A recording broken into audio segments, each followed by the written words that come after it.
सुनिए, कहता है अशोक वाजपेयी, ठीक है। अशोक वाजपेयी जी का जो जीवनी है ये आज हम लोग देखेंगे। सुनो ध्यान से आप। कोई अशोक वाजपेयी हिंदी के बहुत ही बड़ा प्रसिद्ध यानी कि माने जाते हैं कहानीकार, लेखक, समझ गए ना।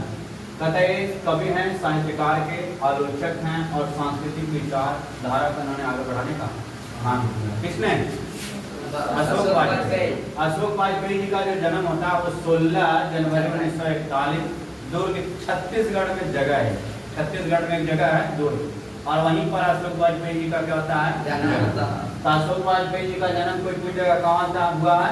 दुर्ग, छत्तीसगढ़ में। दुर्ग, छत्तीसगढ़ कब हुआ है? 16 जनवरी 1941 को। इनकी शिक्षा और प्रारंभिक जीवन को थोड़ा देखेंगे। कहता है कि अशोक वाजपेयी ने अपनी प्रारंभिक शिक्षा के बाद उन शिक्षा प्राप्त करने के लिए दिल्ली चले जाते हैं। कहाँ चले जाते हैं? दिल्ली। प्रारंभिक शिक्षा गांव घर में आसपास के जगह पे क्या होता है उनका पढ़ाई होता है, और उसके बाद उनको उच्च शिक्षा प्राप्त करने के लिए उनको कहाँ चला जाना पड़ता है? दिल्ली। दिल्ली चले जाते हैं, वहाँ से पढ़ाई करते हैं और बहुत ही प्रभावशाली होते हैं।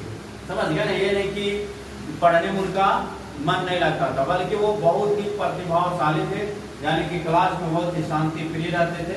और उसी का नतीजा है कि वो आज साहित्यकार के अच्छे माने जाते हैं।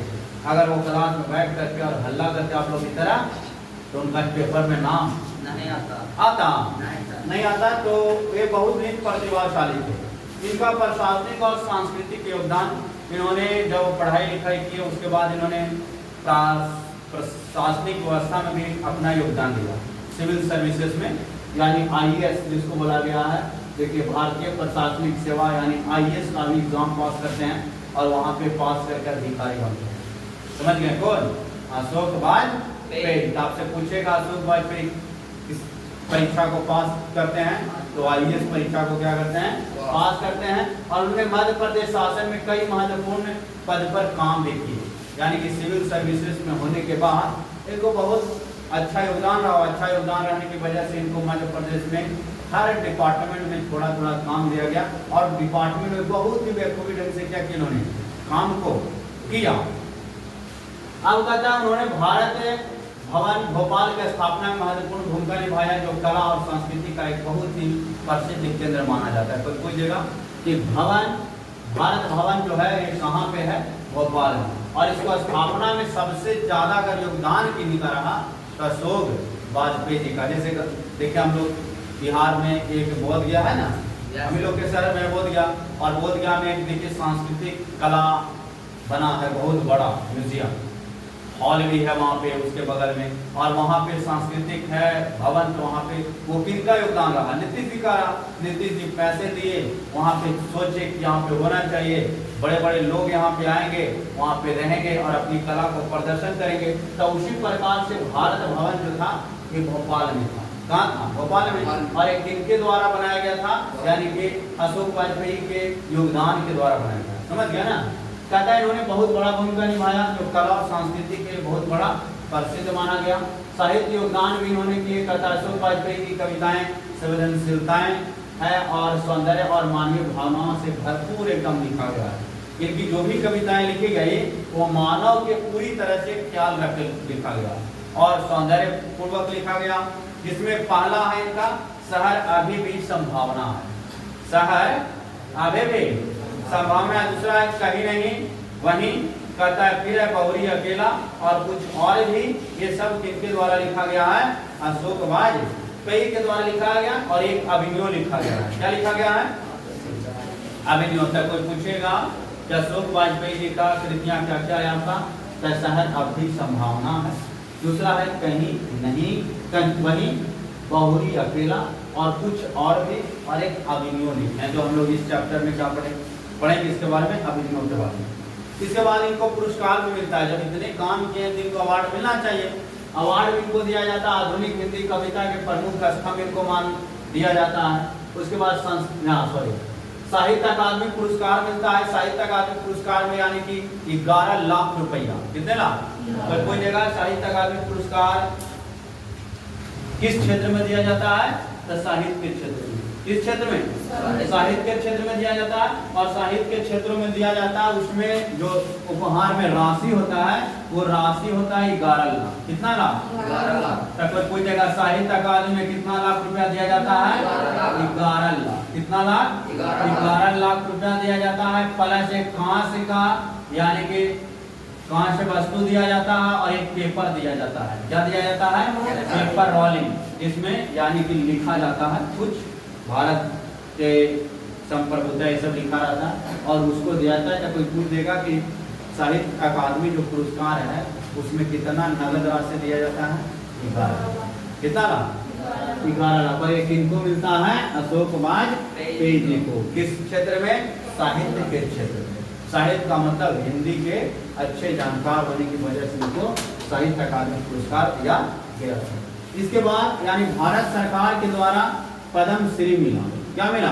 पद्म श्री। इसके बाद है इसकी विशेषताएं देखिए। तथा आधुनिक हिंदी कविता के प्रमुख स्तंभ माने गए, सांस्कृतिक और कला के संवाहक हैं। और इसी कारण से कहाँ सांस्कृतिक कला का भवन निर्माण किए थे?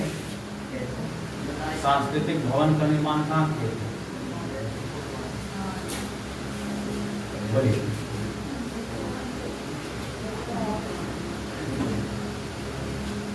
कहाँ किए हैं? सांस्कृतिक भवन का जो निर्माण था वो कहाँ किए हैं?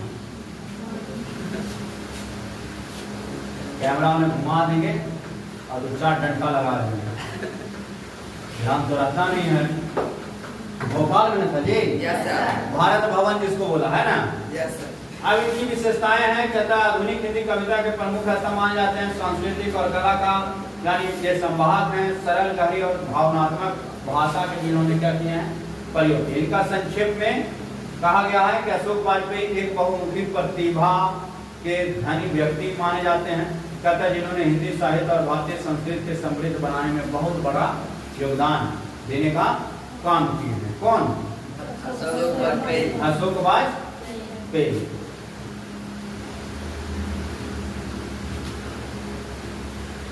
अब सुनिए कथा अशोक वाजपेयी के संक्षिप्त।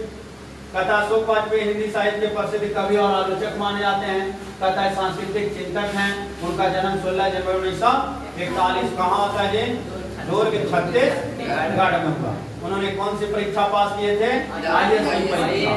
कौन सी परीक्षा? IAS अधिकारी के। और एक भारत भवन के संस्थापक के रूप में उन्होंने क्या किया है? काम किया है। कौन?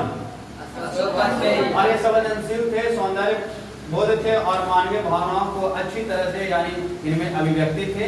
और ये उसी के बारे में क्या किया है? लिखने का काम किया, जिसमें कई प्रकार की इनकी कृतियां तथा अभी संभावनाएं लगती है। दूसरा कहीं नहीं वहीं शामिल इनका साहित्य में सबसे बड़ा योगदान दिया है। समझ गया ना? किनकी? अशोक वाजपेयी जी का। याद हो गया? बताइए अशोक वाजपेयी जी का जन्म कब होता है? 16 जनवरी 1941। कहाँ?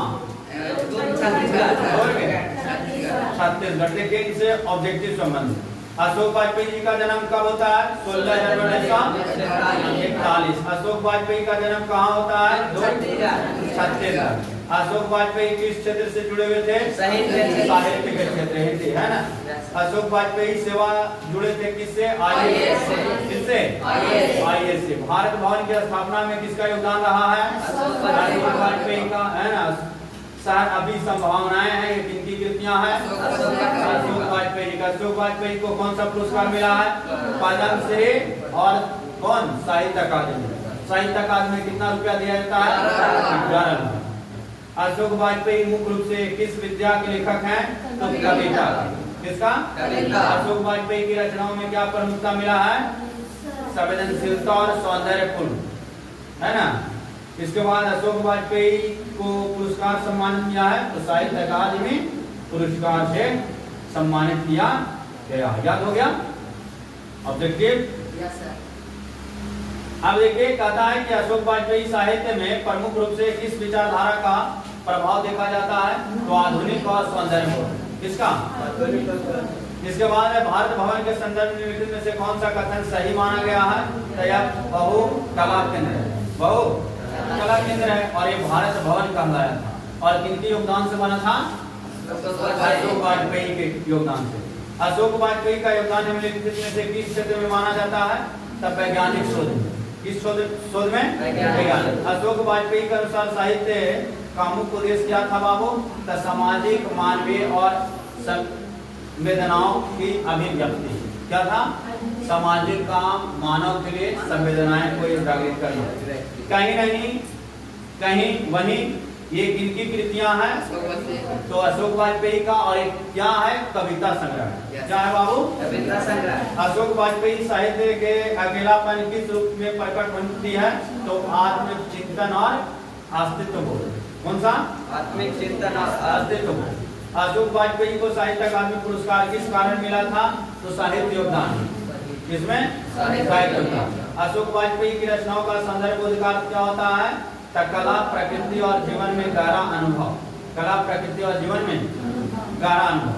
कहता अशोक वाजपेयी के साहित्य के किस श्रेणी में रखा गया है? तो आधुनिक हिंदी साहित्य में। किनको किस श्रेणी में? आधुनिक। अशोक वाजपेयी की भूमिका भारत भवन में मुख्यतः क्या है बाबू? एक सांस्कृतिक योजनालय है। क्या है? सांस्कृतिक कला का योजना था ये। अशोक वाजपेयी की कविता में मानवीय संवेदना का स्वर किस प्रकार व्यक्त होता है? तब भावनात्मक और आत्मीय। कैसा बाबू? भावनात्मक और आत्मीय। कैसा? ये आपका था अशोक वाजपेयी से संबंधित सवाल। फिर से देख लीजिए, इसका बताइए। अशोक वाजपेयी का जन्म 1991। Option number B. उनकी जन्म कहाँ हुआ था? Option C.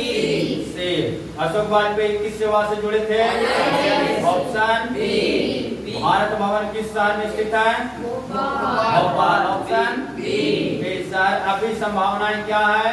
कविता संग्रह। Option C. कोई दिक्कत नहीं सर? समझ गए? Yes sir. या नहीं समझे?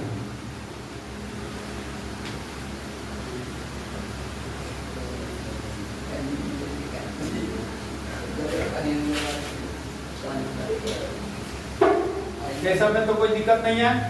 ऑब्जेक्टिव कितना था इनका? सारा लगभग क्या हो गया?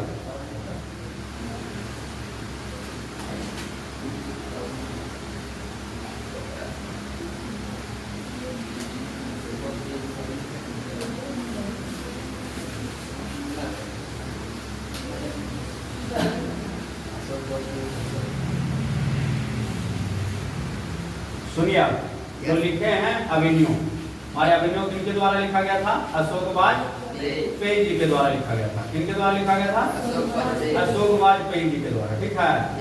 अब यहाँ पे हम लोग देखेंगे कि लगता है आप अभिनव की कहानी पूछना चाहते हैं। ये क्या पूछा? अब सुनो, अभिनव की कहानी क्या है? मिटा दो उसको ना। अभिनव की जो कहानी है इसका सारांश देखिए एकदम शॉर्ट में। कहता अभिनव एक छोटा सा गांव में रहने वाला मेहनती और ईमानदार लड़का था। कोई पूछेगा अभिनव कौन था? एक छोटा सा गांव में रहने वाला, और वो भी लड़का जो था बहुत ही मेहनती लड़का था और ईमानदार था। ठीक है।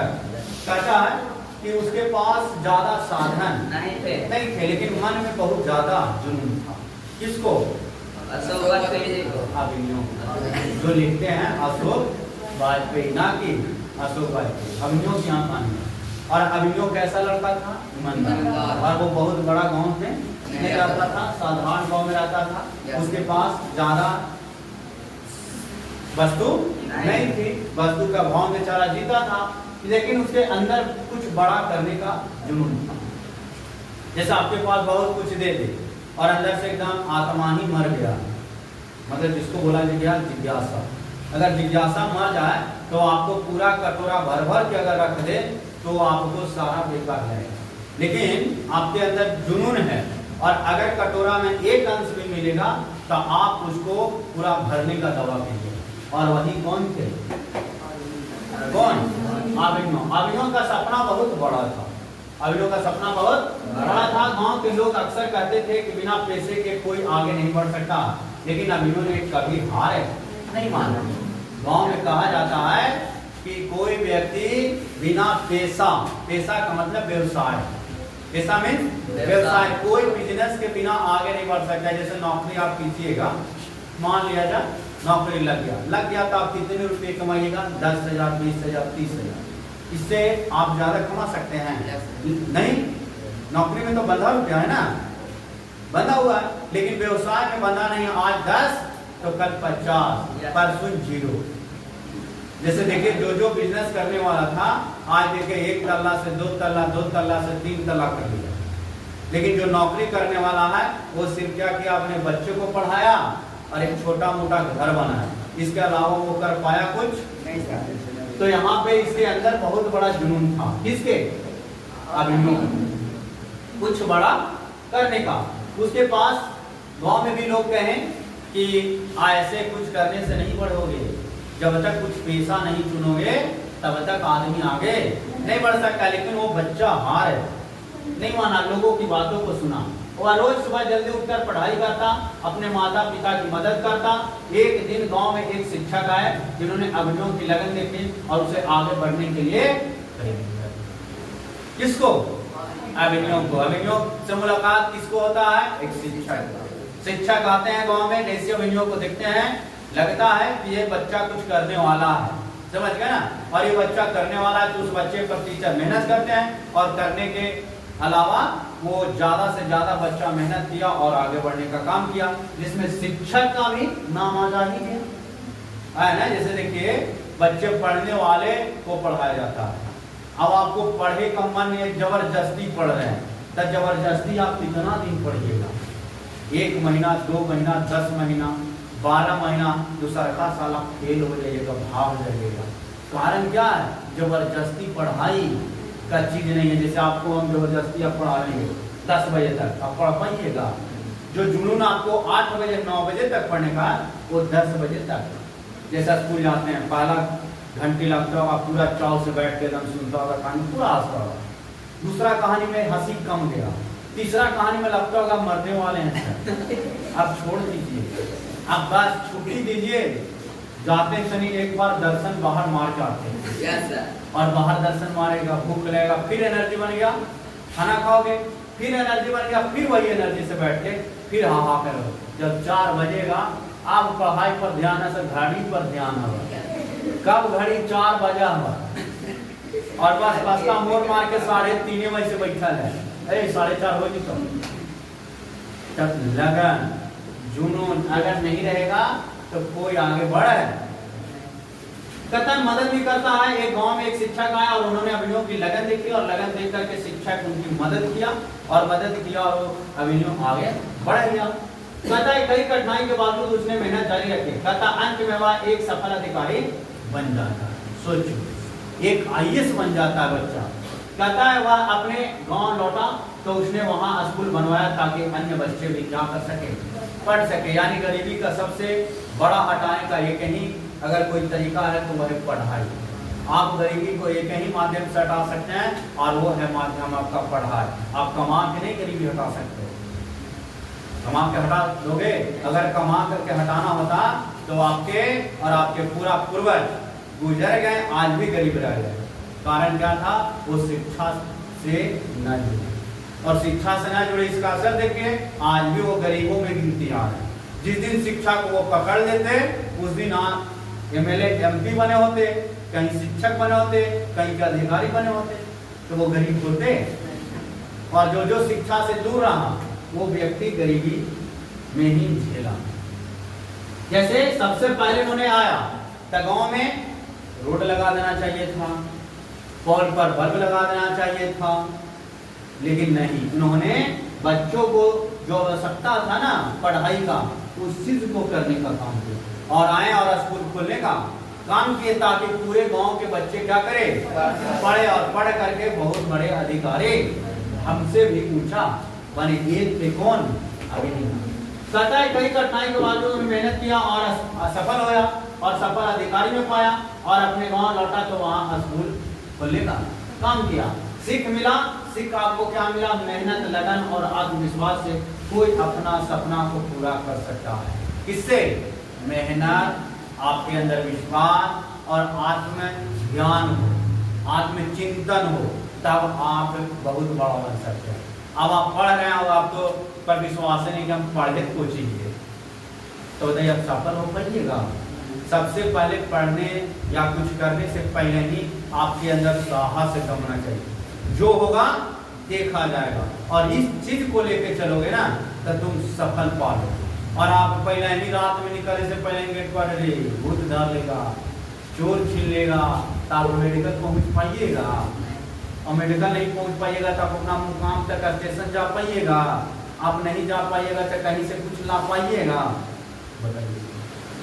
तो सबसे पहले है मेहनत करना, मेहनत के बाद है आपका अंदर का विश्वास जागृत करना, अडिग रहना, और तीसरा है आपका है लगन। जिस जुनून से करना है ना कि आज पढ़ना है 4 घंटा और कल 5 मिनट भी नहीं पढ़े, जैसे आप लोग पढ़ते हैं। आज पढ़िएगा 1 घंटा और कल पढ़िएगा 10 मिनट। इसका कारण क्या है? सफलता नहीं लेना। और जो बच्चे सफलता लेना है वो देखो 5 मिनट पढ़ रहा है परंतु रेगुलर पढ़ रहा है। आज पढ़ रहा है, कल पढ़ रहा है, परसों पढ़ रहा है। जैसे कोई बच्चा का हाई मेंटेन दौड़ा है, आज पढ़ लेगा तो कल ज्यादा पढ़ लेगा, छोड़ देगा, परसों आएगा।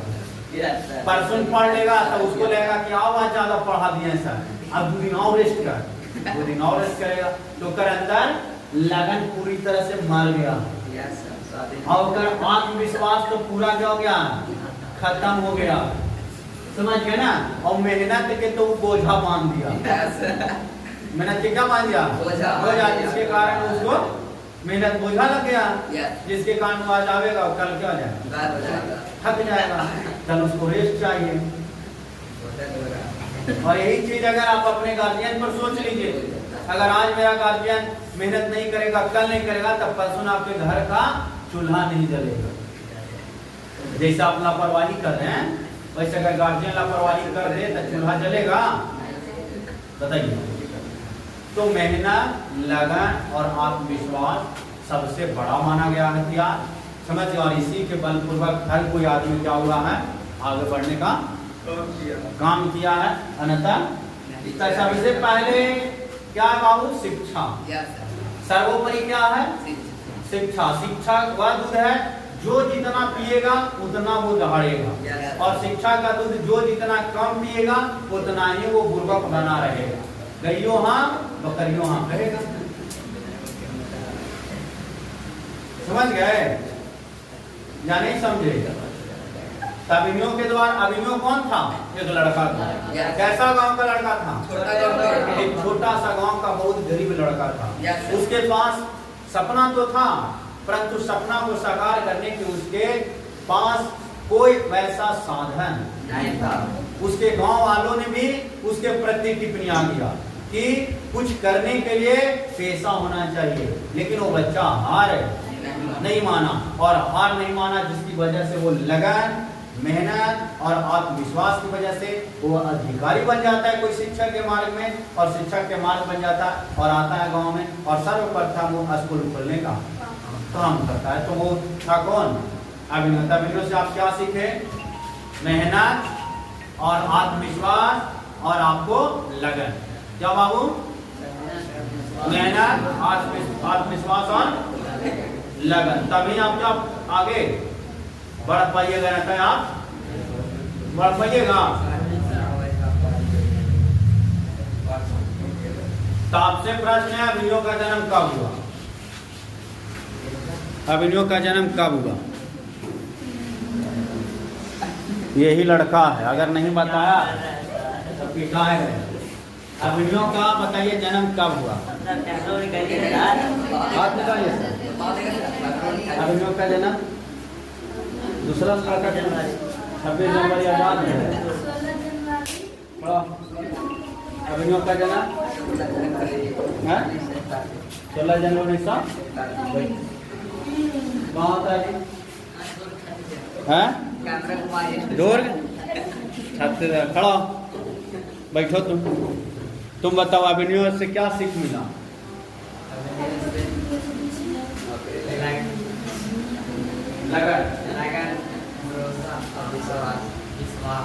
विश्वास सर्वोपरि है ना अपने अंदर। अभिनव कैसा गांव के लड़का था? छोटा गांव का लड़का। अभिनव का जन्म कब होता?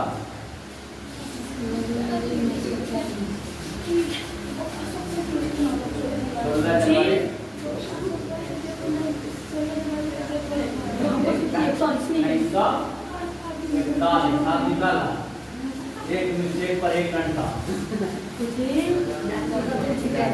16 जनवरी 1941 किनका जन्म हुआ था? किनका? अभिनव का कि अशोक वाजपेयी का? अशोक वाजपेयी के ना कि अभिनव का तो जन्म उसका पता नहीं, समझ गए? अशोक वाजपेयी का जन्म 16 जनवरी 1941 को, समझ गए? अब अगर नहीं अब आप लोग याद करिएगा